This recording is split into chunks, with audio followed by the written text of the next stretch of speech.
Hey everybody, what's up? It's your girl Bondy Blue, and I am back for another Love and Hip Hop New York review, y'all. Alright, so I know these videos are later than some of you may have expected them to be, but yesterday was Fat Tuesday, aka Mardi Gras, and it's a holiday, and I took part. Okay, I had a good time. I'm probably going to put together a little vlog from our time during the Zulu parade on for the members and the Patreons. Y'all will get that. And yeah, I hope y'all will enjoy that as the little extra content, the bonus content you get when you pay for my content on Patreon or here on YouTube as a member.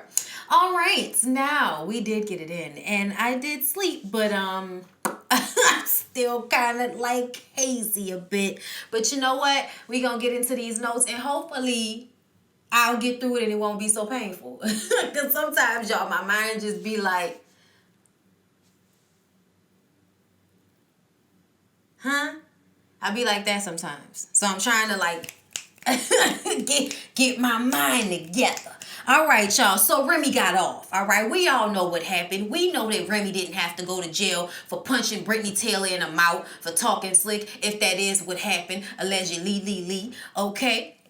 And you know what? She's so happy that she'll never have to see criminal court again. Okay, fingers crossed, because you just never know out here. Then we see her with Joe on State of the Culture, and she's talking about how she's so glad that the case is behind her.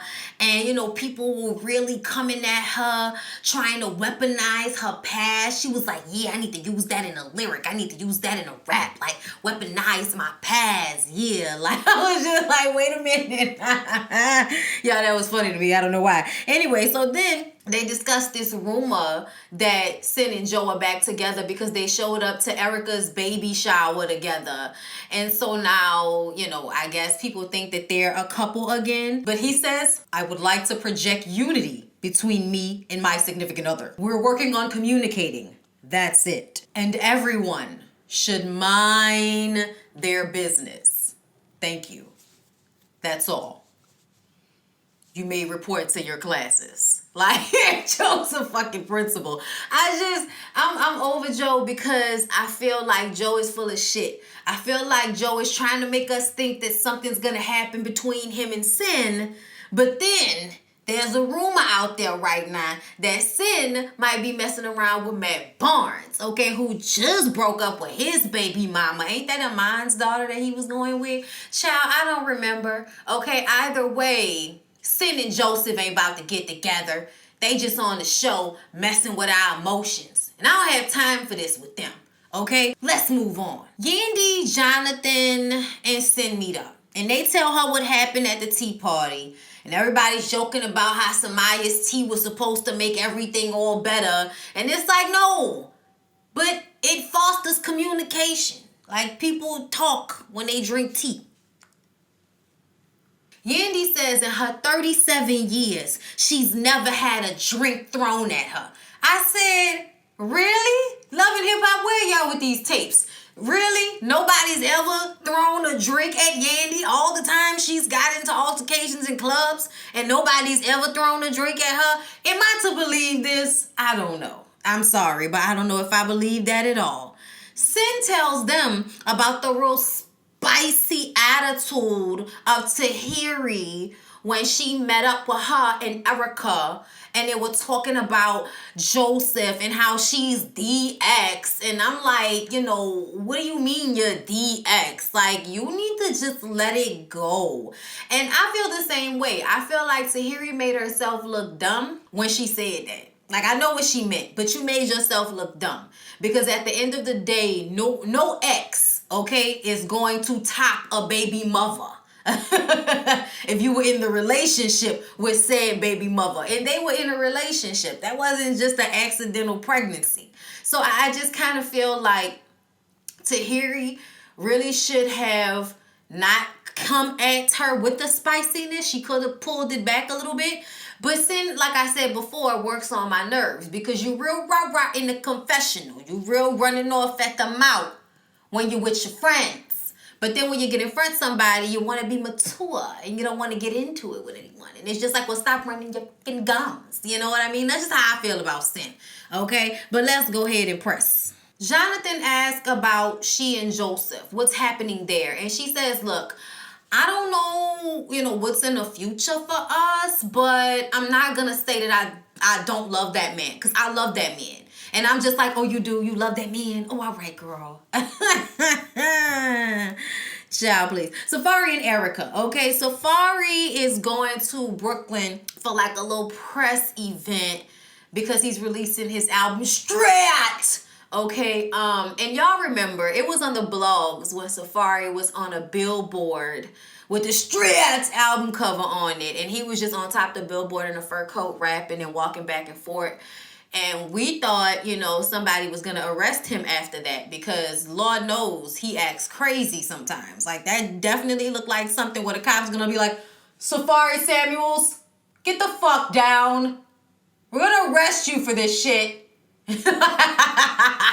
Yeah, people be just up the hill with the shenanigans, okay? Shout out to Jocelyn, but this is straight up shenanigans. And then you see the cameras right there on the side, and you like, oh, they must have paid to get a permit for this foolishness. Like, oh, somebody must have paid for him to be able to get on top of this billboard without somebody calling the fire department. Okay. But in the car on the ride there, we found out that Safaree was a super duper senior, meaning he had been in high school for 6 years because he didn't want to go to class. He didn't want to go to class, y'all. He wanted to come to school to show off his outfit and do music. And yes, his hairline was further back when he was a teenager than it is right now.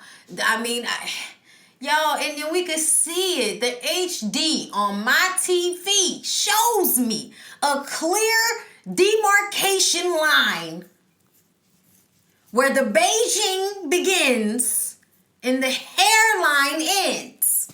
Like, I see it and I want him to stop it.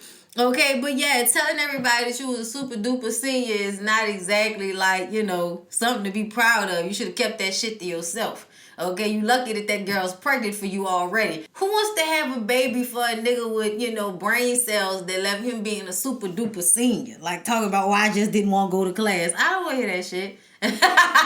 You was going, you just wasn't passing. Something going on with this chair. Y'all need to give me a new chair. I went to Rooms to Go. I was supposed to get a new chair. I ended up buying a sectional. I don't know what's wrong with me. Erica is about to pop. Okay, she is 9 months pregnant and that baby could bust out the seams at any moment. So while she is very happy for her husband and his accomplishments, it's time for them to go back home to Atlanta where they live. They came to New York because both of their families are there. That's why they wanted to get married there. But it's time for them to go back to Atlanta where their house is. She's about to have this baby and Dr. Jackie says she needs to be back. If it's in Atlanta, I'm just assuming Dr. Jackie's the doctor, right? Okay, look, it could be somebody else. I'm sorry. Erica says that she needs Safaree to be the husband and the father that he is, okay? And make the sacrifices that he needs to make sure that she's nesting and comfortable and that he's there for when this baby is about to come out, because it's about to come out any day now. Safaree just jumps out the car to, jump on top of the billboard and enjoy himself. He don't have time to worry about this right now.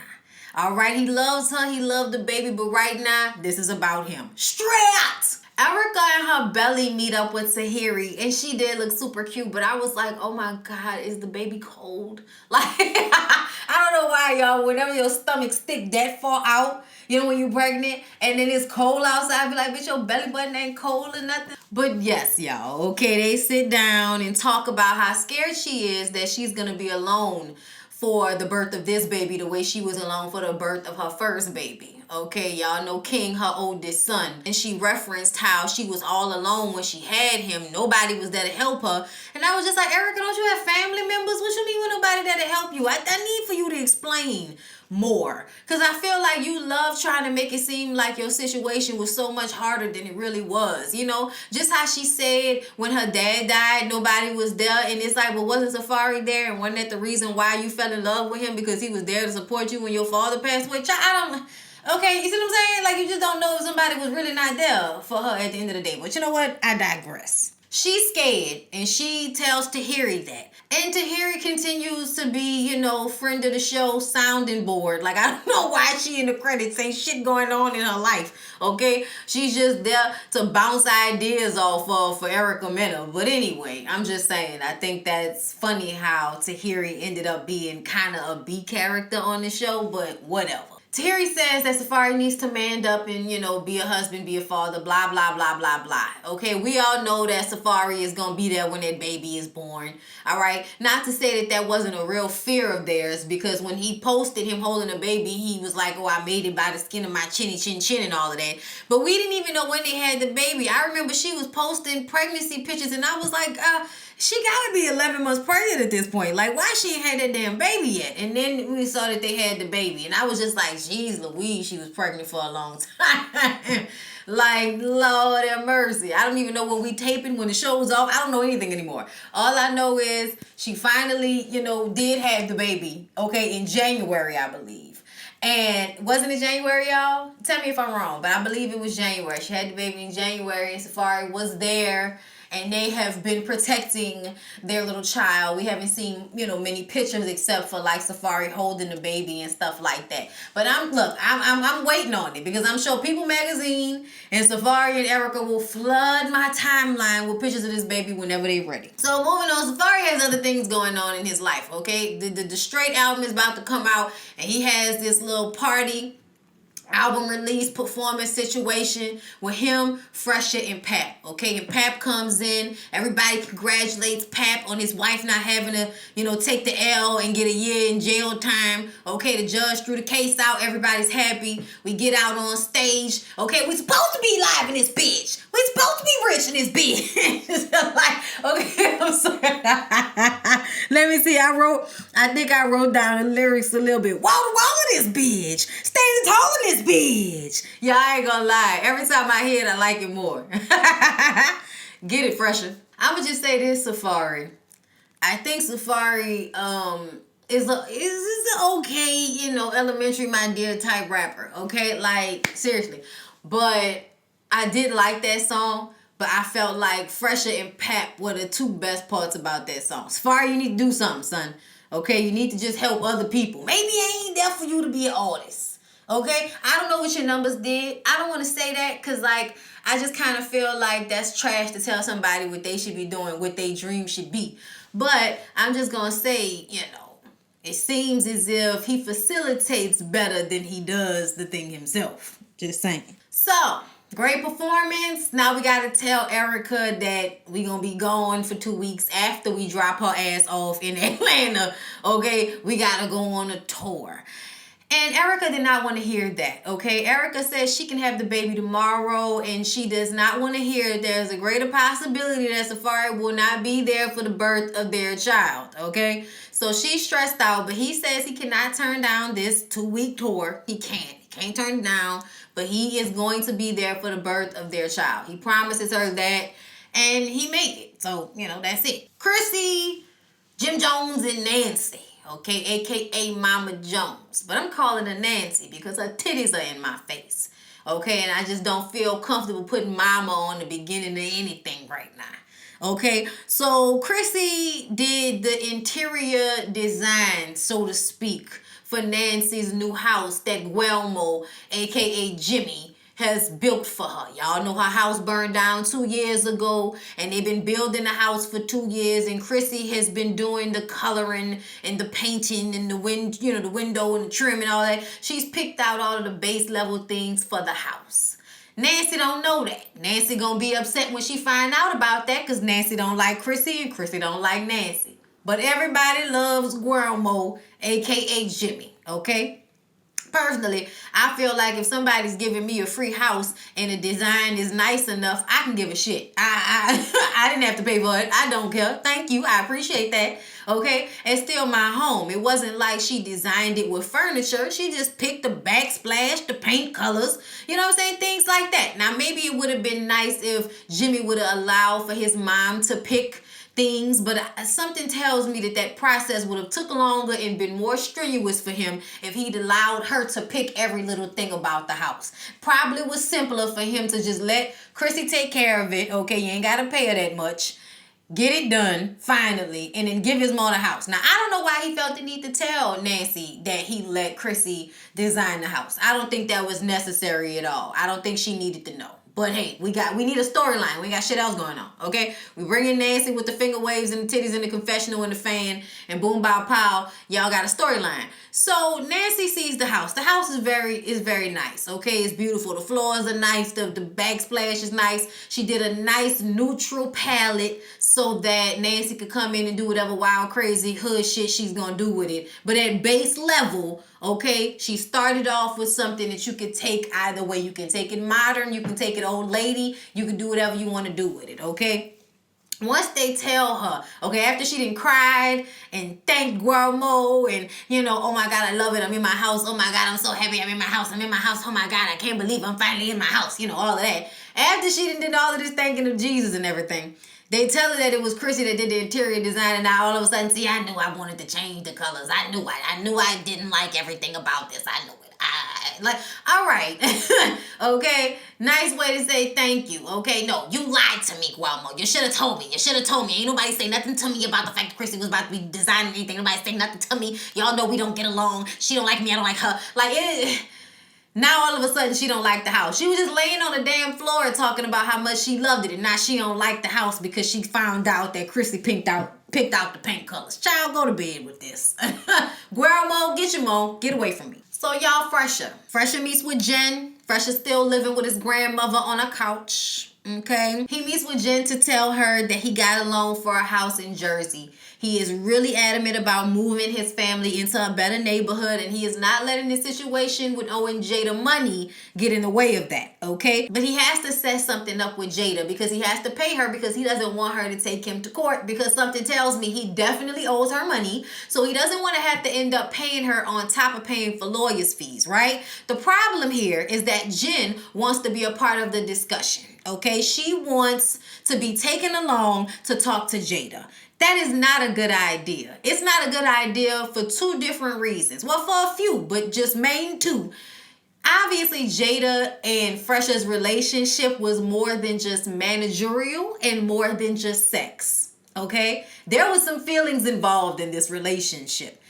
And I didn't realize that he was feeling her like that at first until this episode. And then I realized that he probably really felt some type of way about Jada, but feels indebted to his baby mama. So, you know, he probably loves her too, but, you know, still, when he go home, all she do is scream and holler and want him to pay for more shit. Like, that's all she want, which I thought it was amazing how she called Jada a gold digger at the same time is asking for more and more and more and shit from this man, and he can barely get his hair braided. That's why he always has a hat over the braids, because the braids might not necessarily be neat. Okay? And you out here asking for more shit. Now, Jen is excited about this house situation, but she's adamant that Fresher better not mess up their relationship again, because if not, they ain't no going back. I said, girl, you was a liar. You know you're going to take this boy back no matter what. Remember, y'all been together since 7th grade. You ain't going no damn where. Okay, but he start crying and shit, talking about she's gonna finally get the version of him that she's always wanted. I said, oh, what we crying for? How we got here? You know, just so I feel like he was crying just to get her to stop being upset. Like, it's just soften her up a bit, you know? So he goes and he meets with Jada by himself, not with Jen the way Jen requested. And he talks to her about a payment plan. She looking for the money right now. He says he wants to start off paying her at the first of the month. And she like, okay, but you always talking about you gonna pay me. Every time I see you, oh, it's next month, it's next month. So what's gonna happen if you don't pay me again? How about we put $500 on every time that you don't pay me? Okay, how about that? Like a late fee. I said, child, y'all need to get this written down. Now, they say they will, but we still ain't seen nobody write nothing down. Then Jada was like, give me $5 and started going through his pockets like, you know, she was about to go and buy crack. I know that's not the case. So she just made herself look stupid, which made me feel like she was just being over the top, because I think that they really had feelings for each other. I think she liked him and she mad that he want to be with his baby mama and that he might be spending the money from their situation on his baby mother, okay? So I think she feeling some type of way about that. And I think that he is trying to protect whatever was going on between him and Jada from Jen. I don't think Jen knows the full scope of the situation. And Jada has been able to hold it over his head that I will go and tell your baby mama everything. And I'll blow your phone up from different phone numbers if you don't run me my money. Okay, when she started to check his pockets, I said, hey girl, if you don't stop, okay, if you don't stop right now, then she records him on her cell phone. Okay, so I guess that is just as good as legal, ain't it? Fresher and Jen move into their new house that he got her, okay? And it's something I forgot, okay? Because she said when they met up the first time that if he did not bring her along to talk to Jada, then he would be living with his grandmother still. And I said, now how you gonna make this nigga live with his grandmother when he didn't just pay for a house? He paid for the house. You didn't pay for nothing. So I don't know how you think he gonna be sleeping on the couch by his grandmother's house when he could just leave your ass in your apartment, you know, under the steps. Like, I don't understand Jen. Jen works on my nerves a little bit.